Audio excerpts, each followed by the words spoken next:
안녕하세요. 저는 대구에 살고 있는 40대 초반의 기혼 여성입니다.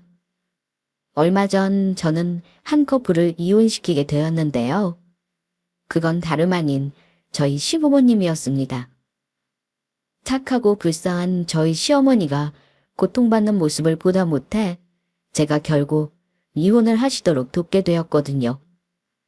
저도 어쩌다 일이 이재현까지 오게 되었는지 지금 생각을 해봐도 얼떨떨하기만 한데요. 하지만 제가 한 행동에 대해 후회를 한 적은 없습니다. 아마 앞으로도 없을 것 같고요. 이혼 후에 한층 밝아진 시어머니의 목소리를 들으며 남편과 저는 서로 잘했다는 칭찬을 주고받는 요즘입니다. 저희 시어머니처럼 가정에서 고통받고 계시는 분들이 있다면 이혼도 나쁜 선택지는 아니라는 사실을 말씀드리고 싶어요. 그리고 저희 시댁에서 있었던 이 기막힌 사연을 오늘은 여러분께도 들려드리고 싶네요. 분노라는 단어를 사람으로 만들면 어떤 모습일까요? 저는 상상하기가 그다지 어렵지 않은데요. 그건 바로 저희 시아버지의 모습과 많이 닮았을 테니까요. 시아버지는 욱하는 성격에 화가 많은 데다 남에게서 조금이라도 귀에 거슬리는 소리를 들으면 조금도 참지 못하는 성격이었습니다. 한마디로 말해서 다혈질의 분노 조절 장애를 가지고 계시다고 할 수 있었죠. 저는 시집을 오기 전에 당시의 남자친구였던 남편을 통해서 시아버지의 성격에 대해서는 익히 들은 바가 있었습니다. 그리고 여러 차례 주의도 들었죠. 시아버지를 뵈러 가기 전에 남편이 그러더라고요. 살다 보면 뭐 이런 사람이 있지 싶을 수도 있는데 이해가 잘 되지 않겠지만 너그러운 마음으로 이해를 해줬으면 좋겠다고요. 정말이지 제가 만난 사람들 중에 가장 특이한 사람일 거라면서요. 저는 도대체 어떤 분이시길래 이렇게까지 신신당부를 하는 건지 의아했습니다. 물론 나이가 드신 중노년의 남자들 고집이야 저도 대충 알고 있기는 했으니 어느 정도 각오는 되어 있었습니다. 제가 회사에서 만난 상사들 중에서도 다혈질에 말이 전혀 안 통하는 꼰대가 천지였으니까요. 그런데 잔뜩 각오하고 갔던 예비시댁의 첫 인사날에는 전혀 그런 조짐이 보이지 않았습니다. 오히려 평범하다 못해 성격이 너무나도 좋아 보이셨죠. 안녕하세요. 처음 뵙겠습니다. 아버님, 어머님, 배선아라고 합니다. 그래. 재민이한테 얘기 많이 들었다. 어서 오너라. 진작에 보고 싶었는데 이제야 얼굴을 보게 되는구나. 더 빨리 찾아뵈었어야 하는 건데 죄송해요. 죄송하기는 우리 부족한 아들놈 데려가줘서 얼마나 고마운지 모른다. 앞으로 결혼하고 나서 이 녀석이 속썩이거나 하는 일 있으면 언제든지 나한테 얘기해라. 내가 아주 혼을 내줄 테니까. 감사합니다, 아버님. 예비 시아버지는 그냥 저를 너무 예뻐하시고 반갑게 맞이해 주셨어요. 몇 가지 질문을 하셨는데 혹시라도 남편의 말대로 갑자기 화를 내실까봐 약간 긴장하기는 했었는데 전혀 그런 일도 없었고요. 오히려 내내 호탕하게 웃으시면서 농담까지 섞어가며 화기애애한 분위기를 만들어 주셨습니다. 그래서 저는 돌아오는 길에 남편에게 되물었죠. 어머님 성격 좋기만 하신 것 같던데 자기가 한 말이랑 딴판이야. 그건 처음 보는 자리라서 그래. 예비 며느리 온다고 오늘은 또 유난히 기분이 좋으셨던 거고. 그래. 몇 번만 더 만나봐. 자기도 내가 한 말이 무슨 뜻이었는지 바로 알게 될 거야. 원래 처음 보는 사람이랑 남들한테만 성격이 좋은 분이거든. 밖에서는 세상 호인인 사람이 안에서는 개차반이라는데 남편이 하는 말만 들어서는 시아버지도 그런 타입이라는 겁니다. 그리고 저는 곧 그 말 뜻이 어떤 의미인지를 차츰 깨닫게 되었어요. 정말로 시부모님을 뵌 지 딱 4번째 만남 만에 슬슬 조짐이 보이기 시작했었거든요. 그 시작은 아마도 결혼한 후에 신혼여행을 다녀와서 바로 시댁에 인사를 드리러 갔을 때였을 겁니다. 그날은 다른 지역에 사는 시동생까지 모처럼 본가에 와서 다들 기분 좋게 둘러앉아 이야기를 나누고 있을 때였죠. 그만이나. 무슨 일이에요, 어머니? 그때 부엌에서 엄청나게 큰 소리가 났습니다. 거실에서 이야기를 하고 있던 저희가 깜짝 놀라 전부 다 부엌으로 달려갈 정도로요. 부엌에 갔더니 시어머니의 발 앞에 바닥을 나뒹굴고 있는 접시와 컵들이 보였습니다. 그중 몇 개는 깨져 있었고요. 키가 작은 시어머니께서 싱크대 상부정에서 뭔가를 꺼내시다가 그만 접시들이 바닥으로 떨어져 깨지고 만 것이었습니다. 아니, 이게 대체 무슨 일이야? 어머니, 괜찮으세요? 괜찮다. 아이고, 내가 접시를 꺼낸다는 게 그만 손이 미끄러져서 떨어뜨려 버렸어. 너무 놀라셨겠어요. 어머님, 다친 데는 없으세요? 괜찮다. 다친 데는 없어. 일단 사람이 다치지 않은 것만 해도 큰 다행이었죠. 당연히 다치지 않았냐고 여쭙는 게 먼저였고요. 일단 바닥을 나뒹구는 접시 조각들이 너무 위험해 보여서 남편과 저는 시어머니를 다른 쪽으로 모시고 그것부터 치우려고 하던 참이었습니다. 그런데 옆편 내가 도대체 집에서 제대로 할 줄 아는 게 뭐야? 이젠 하다 접시 하나도 제대로 못 꺼내서 이 난리를 만들어?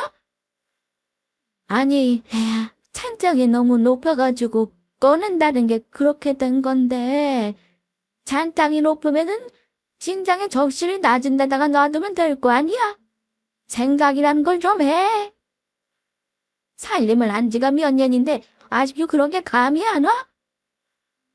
시아버지의 호통에 순식간에 분위기는 싸늘하게 굳었습니다. 저는 처음 보는 시아버지의 모습에 너무 충격적이었어요. 더 충격적인 건 시어머니는 아무 말씀도 못하시고 가만히만 계시더라고요. 정작 제일 놀랐을 사람이 누구보다도 시어머니였을 텐데 말입니다. 남편은 이런 장면이 익숙하다는 듯 한숨을 내쉬었어요. 그리고는 시아버지를 말리더라고요. 아버지, 그만하세요. 어머니도 놀라셨어요.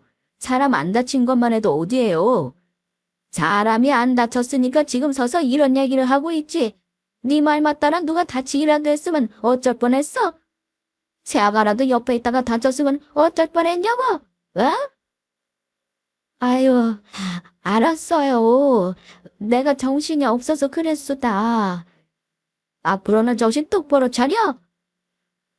옆에서 질린 시동생이 시아버지를 모시고 부엌 밖으로 나갈 때까지 시아버지의 호통은 계속되었습니다. 저는 멍하니 벙벙하더라고요.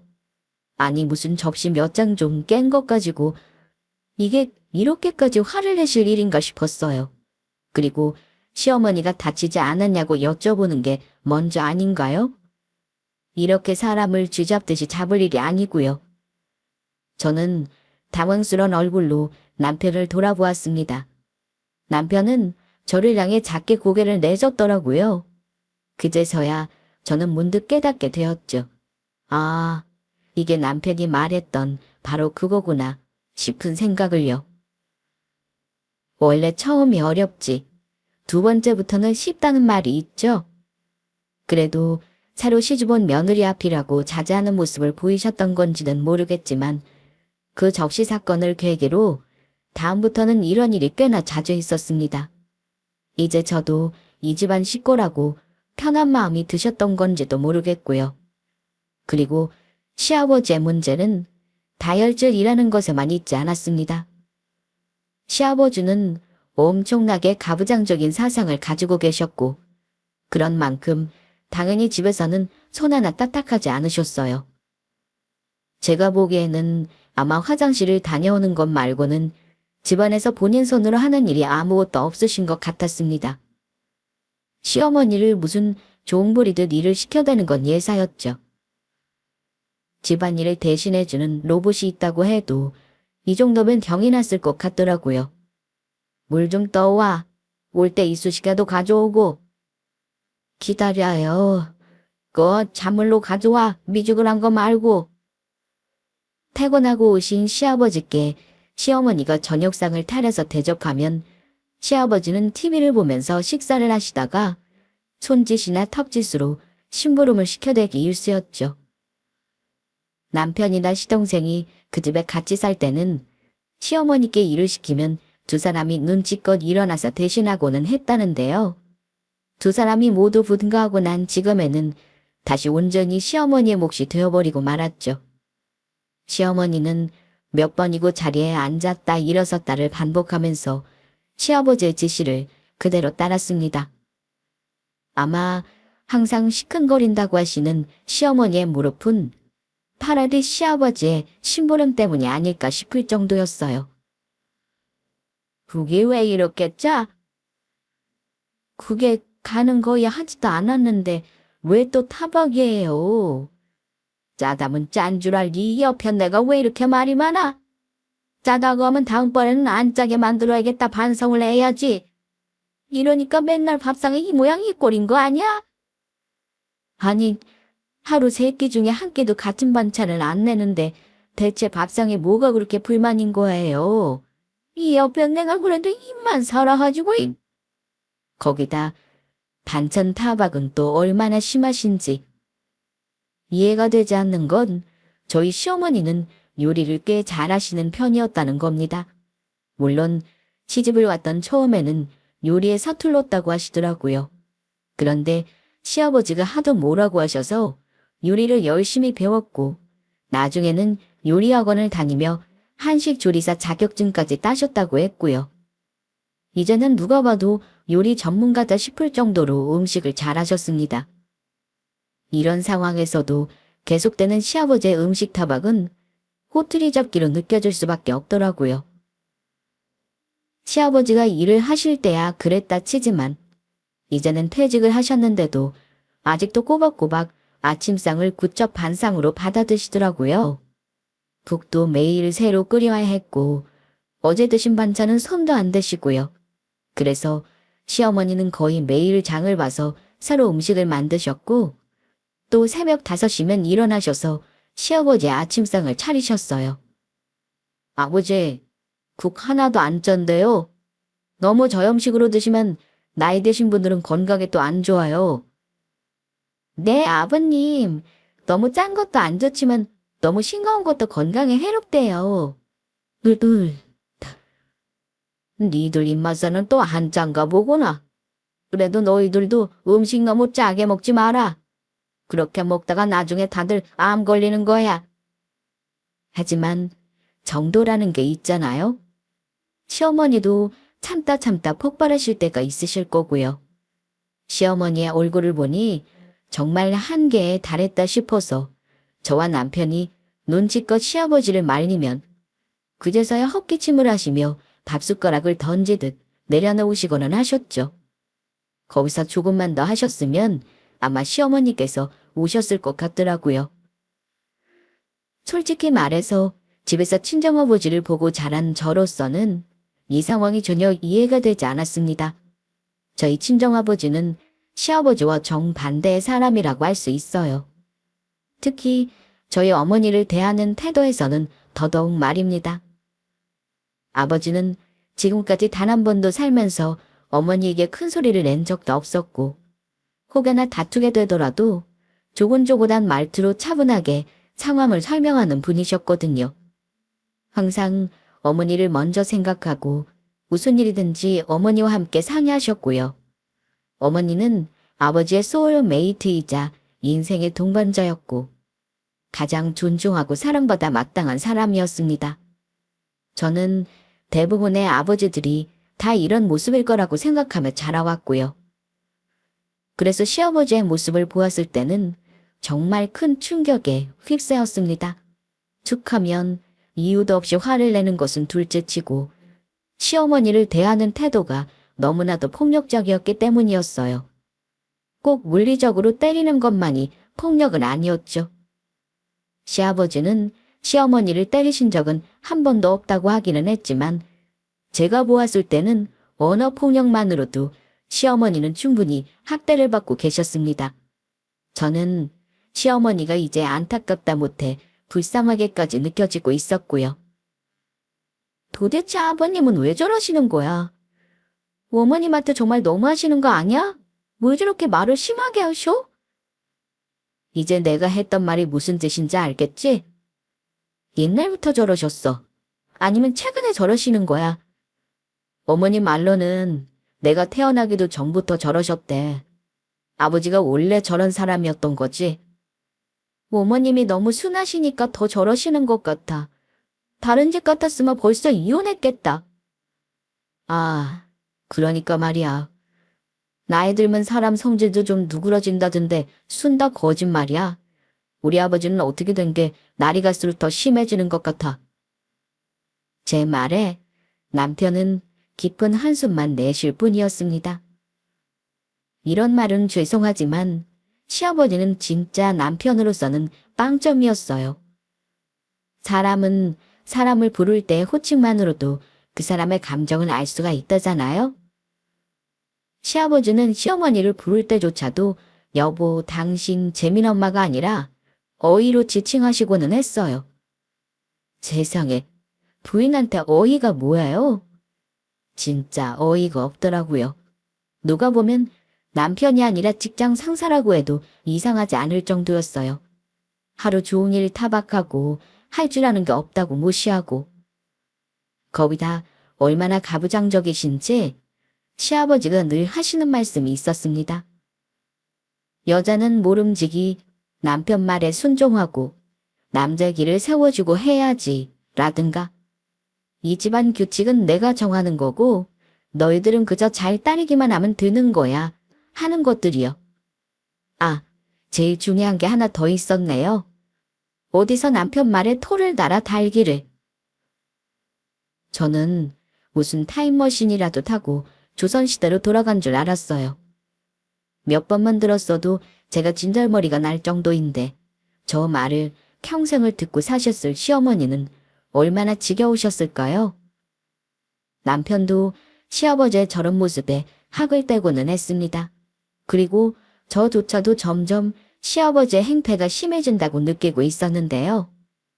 최근에 있었던 시댁 모임에서도 비슷한 일이 있었거든요. 그날은 시어머니 생신이라서 다 같이 시댁에 모여서 저녁을 먹고 있었습니다. 시어머니가 좋아하시는 딸기 케이크도 사와서 불고 다들 준비해온 선물들도 전달했고요. 시어머니는 아이처럼 웃으시며 행복해 하시더라고요. 그래, 고맙다. 그런데 이거 너무 비싼 거 아니니? 비싼 거 아니에요. 저희 회사에서 나온 복지 포인트로 싸게 구매했어요. 다음번에는 더 좋은 거를 사드릴게요, 어머니. 어머님, 한번 걸쳐보세요. 너무 잘 어울리실 것 같아요.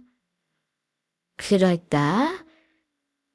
아유, 너무 곱다.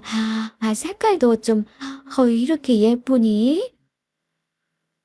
저희가 사드린 건 시어머니 겨울철 코트였습니다. 평소에 자주 입으시는 게 너무 낡아서 마음에 걸렸는데 밖에 나갈 일이 잘 없으시다며 계속 그걸 입고 다니시더라고요. 그래서 시어머니께 잘 어울릴 만한 옷을 눈여겨보다가 생신기념으로 구매를 한 거죠. 시어머니는 저희의 재촉에 옷을 입으시고는 거실에서 한 바퀴 돌며 환하게 웃으셨습니다. 아버지는 어머니 생신인데 뭐 선물 준비하신 거 없으세요? 다 늙어서 생일이 뭐 좋은 일이라고 난리들이야. 나이 먹는 게 기분이 좋아. 그런데 시아버지는 선물은커녕 또 심술을 부리시더라고요. 늙은 게 뭐 어때서 그래요? 나는 100번이 돌아와도 생일날은 기분 좋기만 하더라. 그리고 너희 아버지가 생일 선물 같은 거 챙길 사람이니? 나는 기대도 안 했다. 돈이 썩어 넘쳐.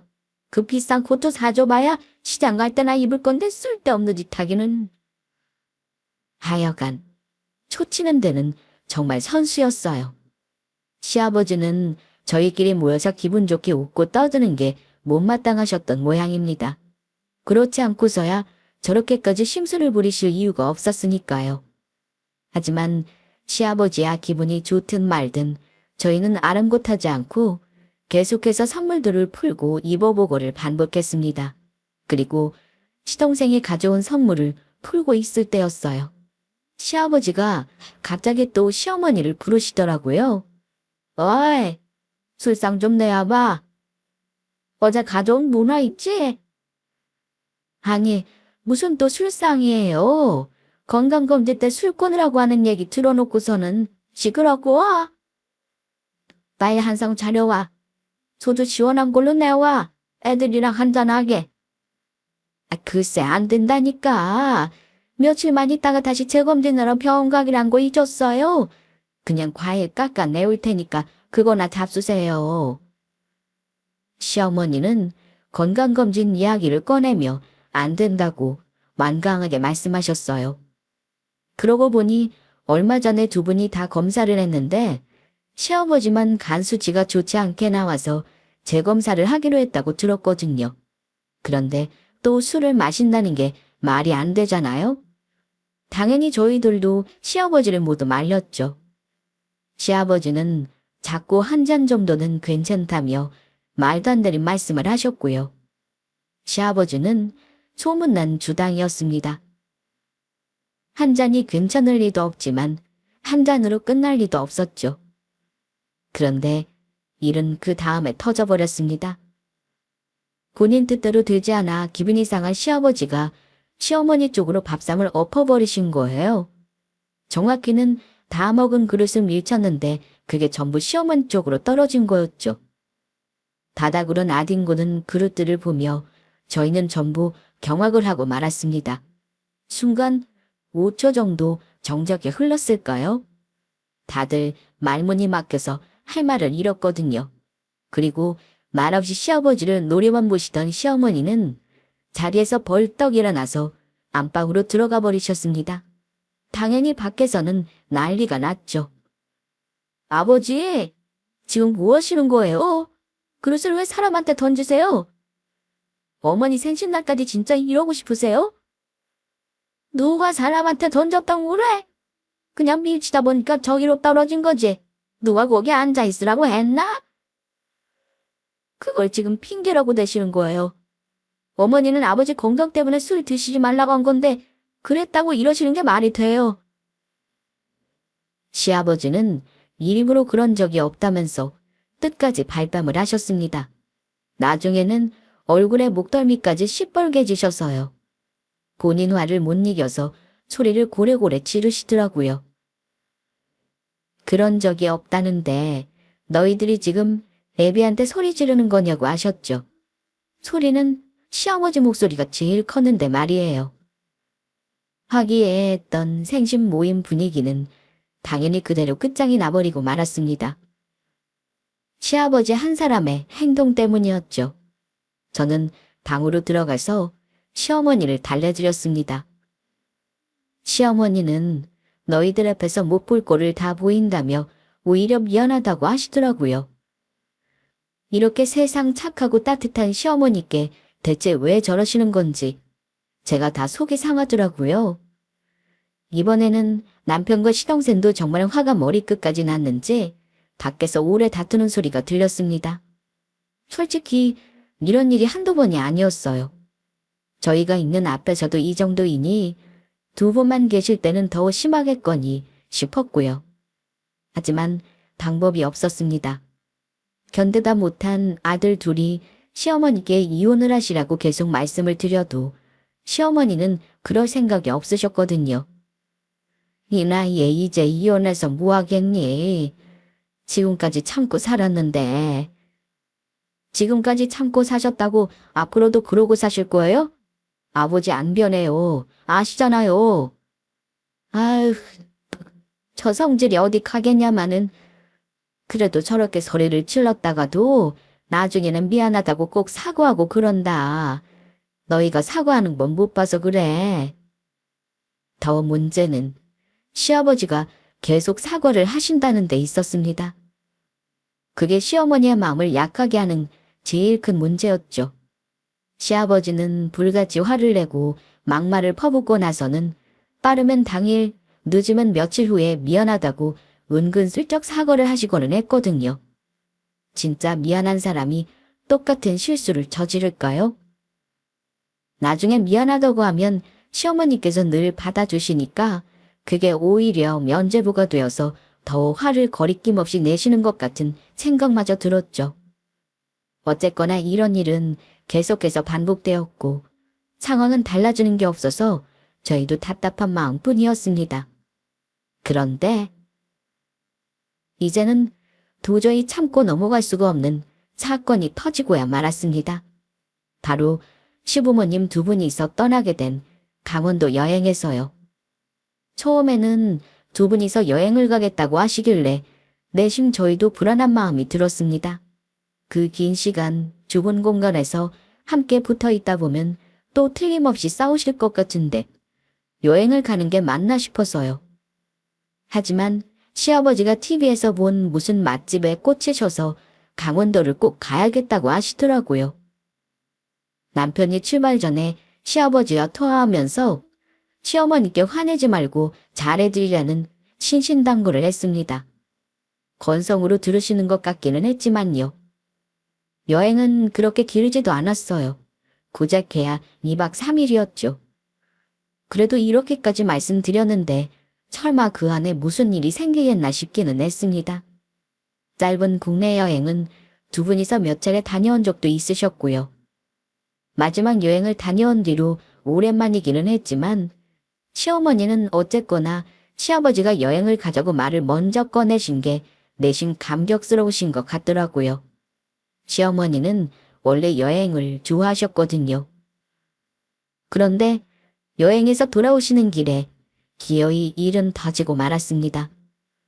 시어머니가 갑자기 남편의 핸드폰으로 전화를 거셨더라고요. 어머니, 여행은 재밌으셨어요? 집에 거의 다 오셨죠? 태민아, 네? 어머니, 지금 우시는 거예요. 무슨 일이세요? 어디 다치셨어요? 웃으면서 통화를 하던 낯빛이 싹 바뀌어서 자리에서 벌떡 일어나더라고요. 저도 놀라서 덩달아 남편을 쳐다보았습니다. 남편이 잠깐만 어디 들어가 계시라는 말을 하더니 곧 전화를 끊더라고요. 무슨 일이야? 어머님이 뭘 하셔? 아, 진짜 기가 막히네. 아버지가 어머니를 휴게소에 버리고 왔대. 뭐라고? 그게 무슨 말이야? 진짜 어이가 없어서 말문이 막혔습니다. 이 추운 겨울에 시어머니를 휴게소에 버리고 왔다는 게 말이 되나요? 남편도 자기가 무슨 이야기를 들은 건지 황당한 얼굴이었습니다. 그리고 곧장 시아버지께 전화를 걸었죠. 와, 재민이냐? 아버지 지금 어디세요? 나 이제 집에 거의 다 왔어. 아버지 혼자요? 지금 어머니한테 전화 왔는데 이게 무슨 말이에요? 어머니는 혼자서 휴게소에 계시다던데. 시아버지는 벌써 남편에게 연락이 갔을 거라고는 생각하지 못하셨는지 잠깐 말이 없으시다가 곧 당당하게 대답을 하셨습니다. 어디 하늘 같은 남편한테 대들길래 버리고 왔다. 이참에 생고생하면서 반성 좀 해보라고. 뭐라고요? 그래서 지금 겨우 그것 때문에 어머니를 두고 오셨다고요? 이 겨울에요? 아버지 진짜 왜 그러세요? 뭘 왜 그래? 운전하는 게 얼마나 힘든지도 모르고 옆에서 쫑알쫑알 말 같지도 않은 소리 하면서 사람 힘들게 하길래 내리라고 한 거지. 걱정할 거 하나도 없다. 거기서 뭐 택시나 버스라도 잡아 타고 돌아오겠지. 혹시나 무슨 오해가 있나 싶어 전화를 한 거지만 더 들을 내용도 없었습니다. 그냥 시어머니에게서 저희가 들은 이야기 그대로였거든요. 열받아서 그대로 전화를 끄는 남편이 다급하게 차키를 챙겨서 뛰어내려왔습니다. 저는 남편과 함께 같이 차에 타고 바로 시어머니를 모시러 갔죠. 마침 주말이어서 다행이었어요. 저희 모두가 집에 쉬고 있는 바람에 바로 모시러 갈 수 있었거든요. 가는 길에 너무 어이가 없어서 말이 안 나오더라고요. 남편도 착잡한지 계속 말이 없었습니다. 저는 중간중간 시어머니와 계속 전화를 하며 시어머니를 달래드렸어요. 휴게소에 도착하자 울고 계시는 시어머니가 보였습니다. 저희가 사드린 코트를 입고 기분 좋게 떠나신 여행이었는데 차라리 가지 말라고 강력하게 말릴 것을 그랬다 싶은 후회가 밀려들었습니다. 얼른 시어머니를 모시고 저희는 다시 대구로 내려왔습니다. 그리고 시댁으로 가는 대신 저희 집으로 모셨죠. 시어머니께 따뜻한 꿀물을 타드리고 나니 조금 진정이 되신 것 같더라고요.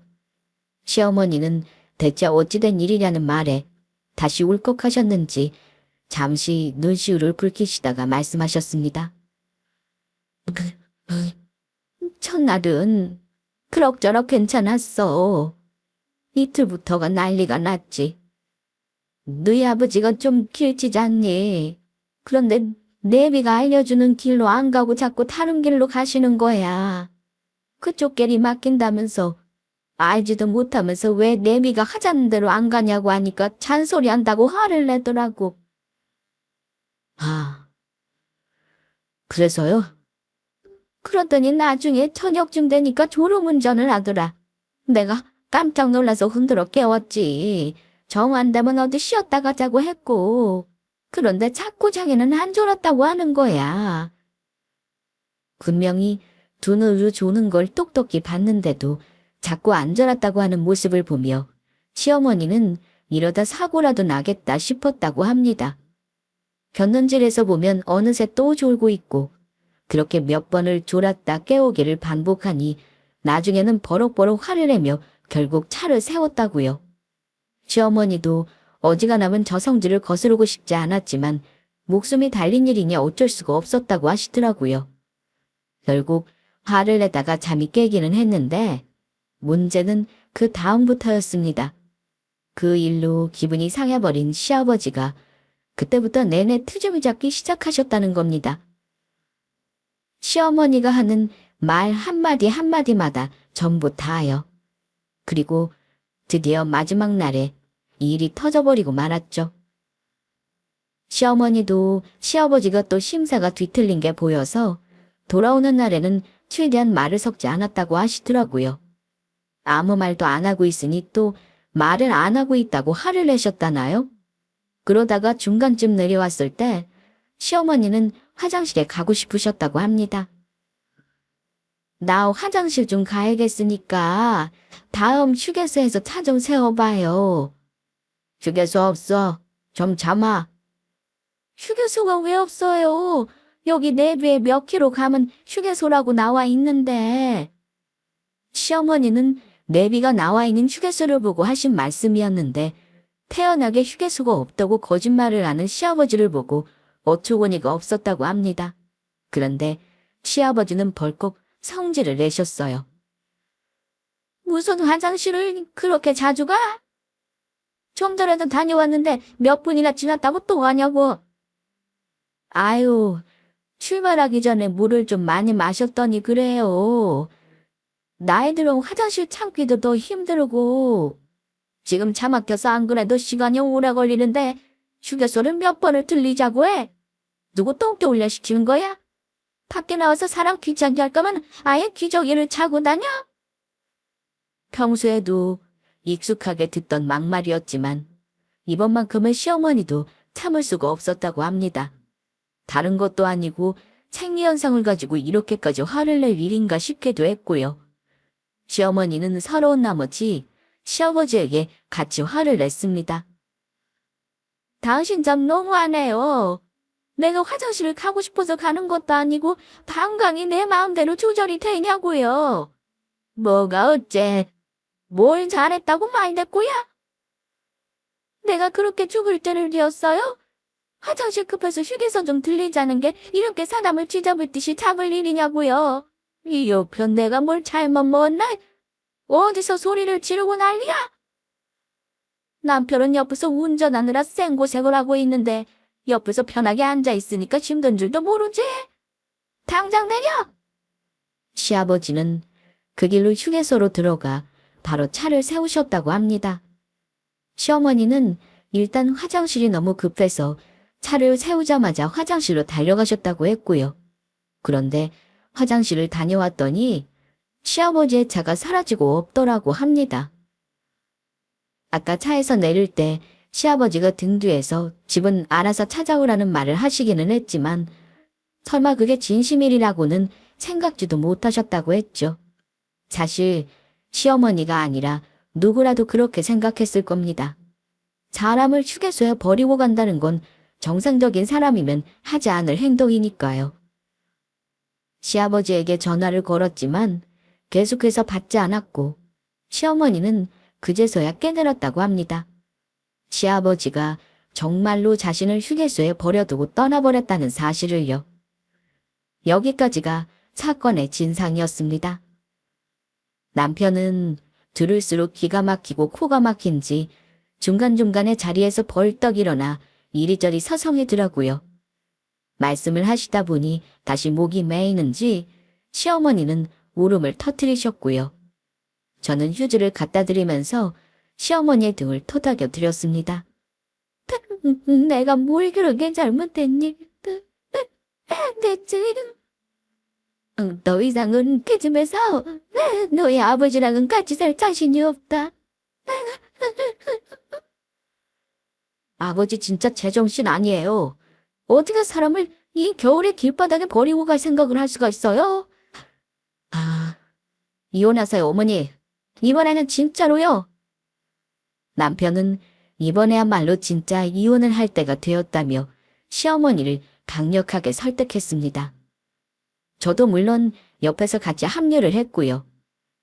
그동안도 기가 막힌 일은 수없이 많았지만 이번만큼은 절대 이대로 넘어갈 수가 없는 일이었어요. 시어머니의 입에서도 처음으로 같이 살기가 힘들다는 말씀이 나올 정도였으니까요.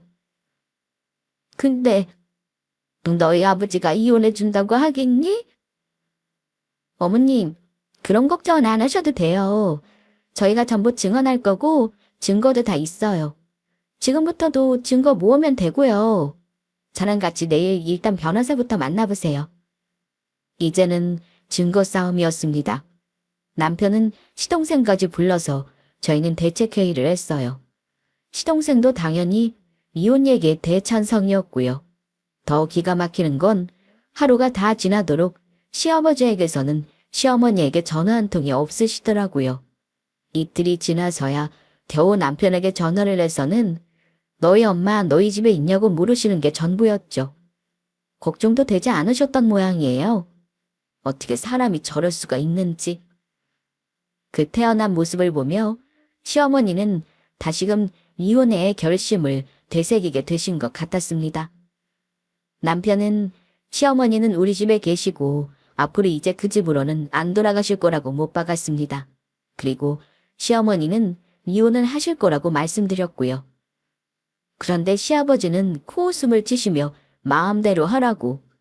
그 옆편네 데리고 살면 너희가 고생이지 누가 아쉽냐고 하시더라고요. 이혼은 하든 말든 알아서 하라고 하시면서요. 왜 자꾸 전화를 하는 거예요? 더 이상 같이 못 살겠으니까 보낸 이혼 서류엔 도장이나 찍어서 보내요. 이 옆편네가 미쳤나? 이혼은 무슨 얼어 죽을 이혼이야? 제정신이야? 제정신이니까 이혼하려는 거지.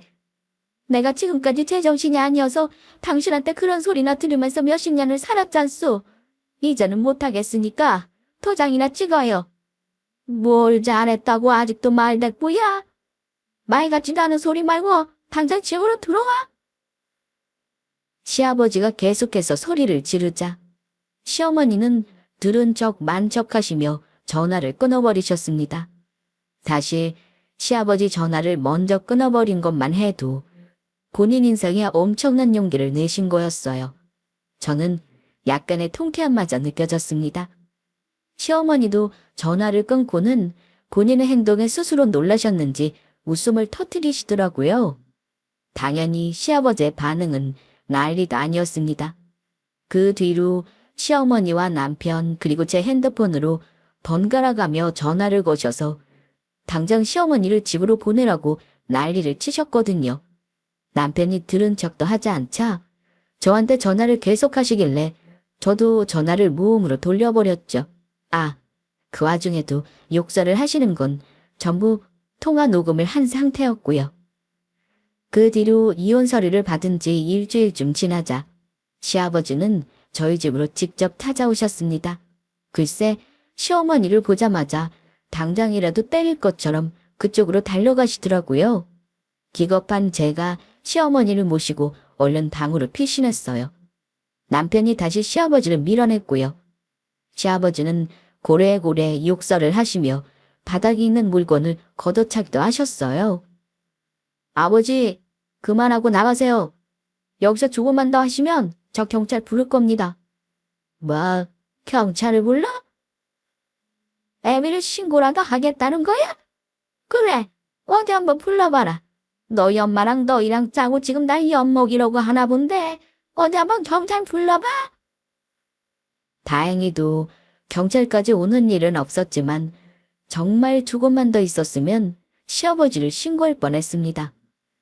그리고 그날의 일은 고스란히 저희 집의 홈캠에 모두 녹화되었고요.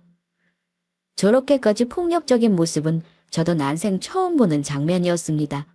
시어머니는 완전히 겁에 질리셨더라고요.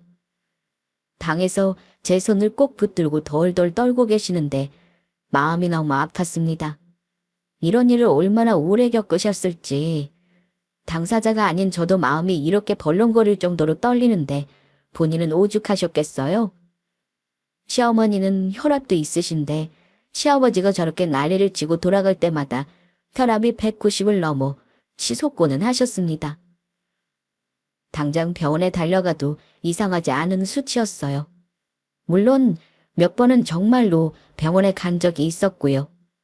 그 병원을 다닌 진단서와 가족들의 진술, 그리고 수십 번을 더 반복되었던 전화통화의 욕설, 난리치는 홈캠 녹화분까지. 이혼 법정에서 시아버지의 폭력속을 인정받을 만한 증거자료는 수도 없이 넘쳐났습니다. 그리고 저희의 마음을 더 아프게 했던 건 시어머니의 일기장이었어요. 그건 역시 증거로 제출했던 것이었죠. 시어머니는 시아버지와 사시는 내내 밤에 혼자서 불을 밝히고 일기를 쓰며 답답한 마음을 해소해왔다고 하시더라고요. 그 일기장에는 아주 오랜 세월 동안 힘들었던 시어머니의 마음이 기록되어 있었습니다. 아주 오랫동안이요. 애초에 원했던 협의 이혼은 결국 이혼 소송으로 가게 되었습니다. 시아버지가 죽어도 이혼은 안 된다고 홍도 꾸지 말라고 하셨거든요. 급기야 나중이 되어서는 시아버지는 시어머니를 찾아와서 사과를 하셨습니다. 물론 저희가 다 지켜보고 있는 앞에서요. 내가 생각을 해봤는데 당신이 오죽했으면 이혼을 하자고 했을까 싶더라고. 내가 미안해. 잘못했어. 됐어요. 이제 와서 이런 얘기가 다 무슨 소용이에요. 미안하다니까. 그래도 이 엄마는 다시 생각해봐. 이 나이에 살면 얼마나 더 살겠다고 이혼을 한다만다 난리야. 내가 앞으로 술도 줄이고 당신한테 절대 욕도 안 해. 내가 이렇게 진짜 맹세한다니까. 저희는 가슴이 조마조마했습니다. 설마 또 저 사과에 넘어가서 마음 약한 시어머니가 이혼을 취소하기라도 하실까 봐요. 지금까지의 패턴을 보면 충분히 그럴 수도 있겠다 싶었죠. 제가 다급히 대답을 하시려는 시어머니의 손을 붙들었습니다. 하지만 시어머니의 입에서 나온 말은 제 예상과는 달랐어요. 나도 많이 생각했어요. 당신 말처럼 살면 얼마나 더 산다고 싶어서 이혼도 참으려고 했었고. 그런데 그게 아니더라고. 1년이 아니라 단 하루를 더 산다고 해도 마음 졸이지 않고 편하게 나도 내 마음대로 살아보고 싶더라고요. 그래서 하는 거예요, 그 이혼. 시아버지는 적잖이 충격을 받으신 것 같았습니다. 당신이 이렇게까지 비는데 시어머니가 끝까지 이혼을 고집하실 것이라고는 생각하지 못하신 모양이었거든요. 결국 나중에 변호사와 저희의 끈질긴 설득을 통해 시아버지는 이혼 서류에 도장을 찍었습니다.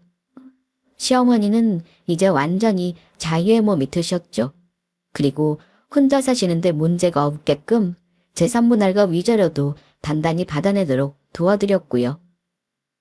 시어머니는 저희 집 바로 근처에 작은 집을 얻어 혼자서 생활을 하고 계십니다. 누군가의 밥이 아니라 본인이 먹을 밥만 먹고 싶을 때 지어 먹을 수 있다는 게 이런 행복인지는 처음 알았다고 하시더라고요. 더 이상은 누군가의 비위를 맞출 필요도 기분이 상했을까봐 눈치를 보는 일도 없어서 좋으시다면서요. 요즘 시어머니는 그동안 마음대로 만나지 못했던 친구분들도 만나고 동네 문화센터에서 하는 취미반 수업도 들으시면서 새로운 인생을 시작하셨습니다. 최근에는 베이킹 수업을 듣고 계시는데 원래 요리를 잘하셔서 그런지 금방 따라 배우시더라고요. 수업이 끝나면 매주 만드신 빵을 가져와서 저희와 함께 나눠 먹고는 하세요. 저도 워낙 빵을 좋아해서 다음 달 수업부터는 같이 등록해서 다닐까 싶기도 하더라고요. 저희 남편이나 시동생은 시아버지의 저런 성향을 조금도 닮지 않아서 천만다행이라는 생각을 하고 있는 요즘입니다. 반면교사라는 말을 이럴 때 쓰는 거겠죠? 한편 시아버지는 이제 조금 의기소침해진 모습으로 혼자의 인생을 시작하셨어요.